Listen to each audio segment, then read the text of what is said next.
साथियों, इस समय आरक्षण हटाओ आंदोलन जानबूझकर चलाया जा रहा है या चलवाया जा रहा है, लेकिन जोरदारी पकड़े हुए है।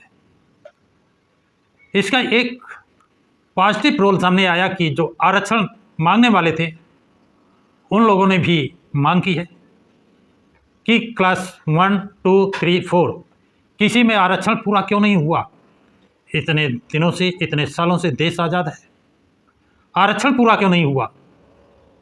क्या चपरासी के लिए योग्य नहीं मिलते हैं, बाबुओं के लिए योग्य नहीं मिलते हैं, क्लास 2 के लिए योग्य नहीं मिलते हैं, क्लास 1 के लिए योग्य नहीं मिलते हैं।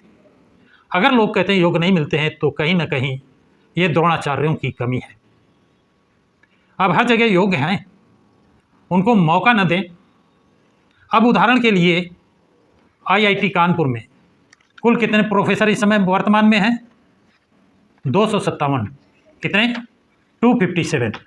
अब 257 में आरक्षण के आधार पर 15% SC होने चाहिए, तो ये करीब 40 प्रोफेसर, 40 प्रोफेसर अनुसूचित जाति के होने चाहिए और अनुसूचित जनजाति के प्रोफेसर 7.5% आरक्षण के मुताबिक तो 19 होने चाहिए, लेकिन वहाँ पर एक भी नहीं है।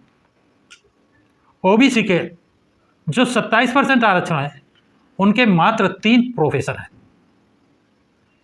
257 में मात्र 3 प्रोफेसर OBC के हैं, जिसमें बात हो रही कि आरक्षण हटाओ। तो हाँ, ये आरक्षण हटना चाहिए कि 257 के 257 सवर्ण कैसे हैं।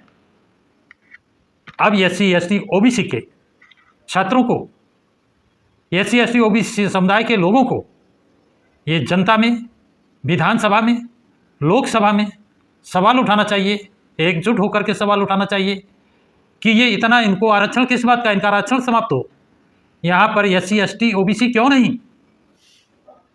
और जब लग ये एकता नहीं होगी तब लग आपका आरक्षण पूरा नहीं किया जाएगा, क्योंकि बच्चा जब तक रोता नहीं माँ उसकी दूध पिलाती नहीं।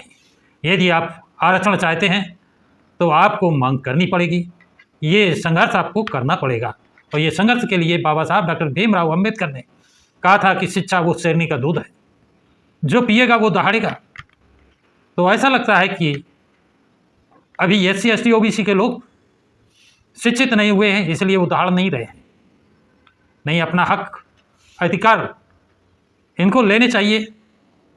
इनके हक अधिकार पर, इनकी जगह पर दूसरे लोगों की पोस्टिंग कैसे। तो साथियों, ये जानकारी आप लोगों को कैसी लगी है कमेंट बॉक्स में कमेंट ज़रूर लिखें।